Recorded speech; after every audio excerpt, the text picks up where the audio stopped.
बिस्मिल्लाहिर्रहमानिर्रहीम। ये टॉपिक चल रहा है मरने से पहले मौत की तैयारी करें। इससे पहले वीडियो में इमाम गज़ाली रहमतुल्लाह अलैहि की नसीहत थोड़ा सा गुज़र गया। इमाम गज़ाली रहमतुल्लाह अलैहि की नसीहत का ख़ुलासा ये है कि 4 काम कर लो। सुबह के वक़्त मुशारता यानी मुआहिदा अल्लाह के साथ। नंबर 2, हर अमल के वक़्त मुराक़बा। और नंबर 3, रात को सोने से पहले मुहासिबा। और नंबर 4, अगर नफस बेहक जाए तो सोने से पहले मुआक़बा यानी इसको सज़ा देना। ये अमल मुसलसल करना होगा। एक बात और याद रखनी चाहिए कि 2-4 रोज़ ये अमल करने के बाद ये मत समझ लेना कि बस अब हम पहुंच गए और बुज़ुर्ग बन गए, बल्कि ये अमल तो मुसलसल करना होगा। और इसमें ये होगा कि किसी दिन तुम गालिब आ जाओगे और किसी दिन शैतान गालिब आ जाएगा, लेकिन ऐसा ना हो कि इसके गालिब आने से तुम घबरा जाओ और ये अमल छोड़ बैठो, इसलिए कि इसमें भी अल्लाह ताला की हिकमत और मुसलहत है। इंशाअल्लाह इस तरह गिरते पड़ते एक दिन मंज़िल मकसूद तक पहुंच जाओगे। और अगर ये अमल करने के बाद पहले दिन ही मंज़िल मकसूद पर पहुंच जाओगे तो इसका नतीजा ये होगा कि दिमाग में ये खन्नास सवार हो जाएगा कि मैं तो जुनैद बगदादी और शिबली बन गया। इसलिए कभी इस अमल के ज़रिए कामयाबी होगी और कभी नाकामी होगी। जिस दिन कामयाबी हो जाए तो इस पर अल्लाह का शुक्र अदा करो, और जिस दिन नाकामी हो जाए इस दिन तौबा व इस्तिग़फ़ार करो और अपने नफ्स पर सज़ा जारी करो और अपने बुरे फ़ेल पर नदामत और शिकस्तगी का इजहार करो। ये नदामत और शिकस्तगी इंसान को कहाँ से कहाँ पहुँचा देती है। हज़रत मुआविया रज़ियल्लाहु का एक वाक़या, अशरफ अली थानवी रहमतुल्लाह अलैह ने हज़रत मुआविया रज़ियल्लाहु का किस्सा लिखा है कि आप मुआविया रज़ियल्लाहु रोज़ाना तहज्जुद की नमाज के लिए बेदार हुआ करते थे। एक दिन आपकी आँख लग गई और तहज्जुद कज़ा हो गई।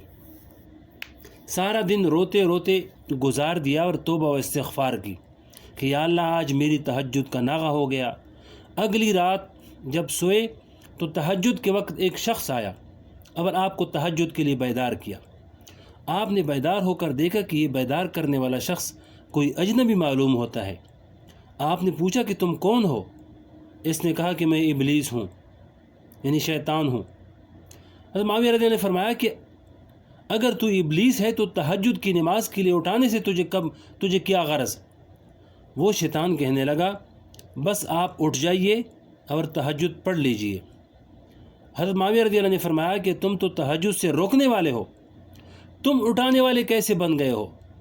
शैतान ने जवाब दिया कि बात दरअसल ये है कि गुज़श्ता रात मैंने आपको तहज्जुद के वक़्त सुला दिया और आपकी तहज्जुद का नागा करा दिया, लेकिन सारा दिन आप तहज्जुद छूटने पर रोते रहे और इस्तिग़फ़ार करते रहे, जिसके नतीजे में आपका दर्जा इतना बुलंद हो गया कि तहज्जुद पढ़ने से भी इतना बुलंद ना होता।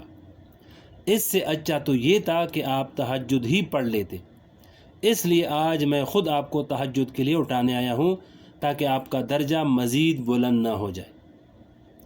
बहरहाल अगर इंसान को अपनी गुज़श्ता गलती पर सिद्ध के दिल से निदामत हो और आइंदा इसकी तरफ न लौटने का अज़म हो, यानी गुनाह की तरफ न जाने का अज़म हो, तो इसके ज़रिए अल्लाह जल्ल शानुहु इस बंदे की दराजात बुलंद फरमाकर इसको कहाँ से कहाँ पहुँचा देते हैं।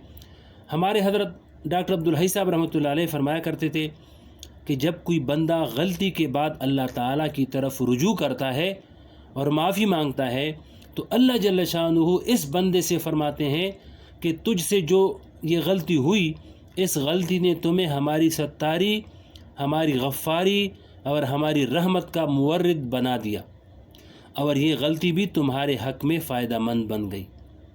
हदीस शरीफ में आता है कि जब ईद उल फ़ितर का दिन आता है तो अल्लाह जल्ल शानुहु अपनी इज़्ज़त और जलाल की कसम खाकर फ़रिश्तों से फरमाते हैं कि आज ये लोग यहाँ जमा होकर फ़रीज़ा अदा कर रहे हैं और मुझे पुकार रहे हैं, मुझसे मग़फ़िरत तलब कर रहे हैं और अपने मकासद मांग रहे हैं।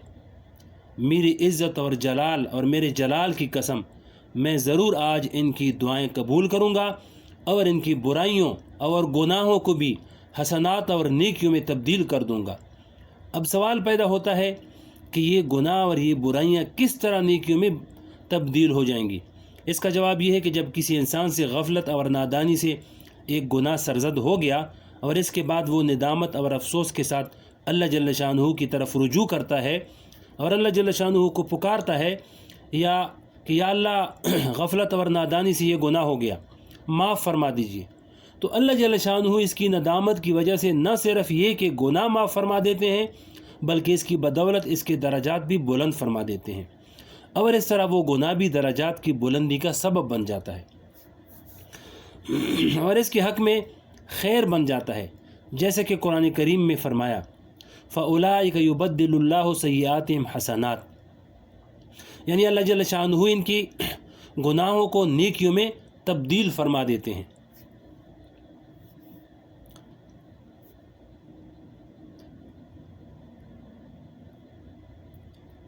ایسی فرمایا کہ ہمارے ایک بزرگ گزرے ہیں حضرت بابا نجم احسن رحمۃ اللہ علیہ، حضرت تانوی رحمۃ اللہ علیہ کے مجاز صحبت تھے، بہت اونچے مقام کے بزرگ تھے۔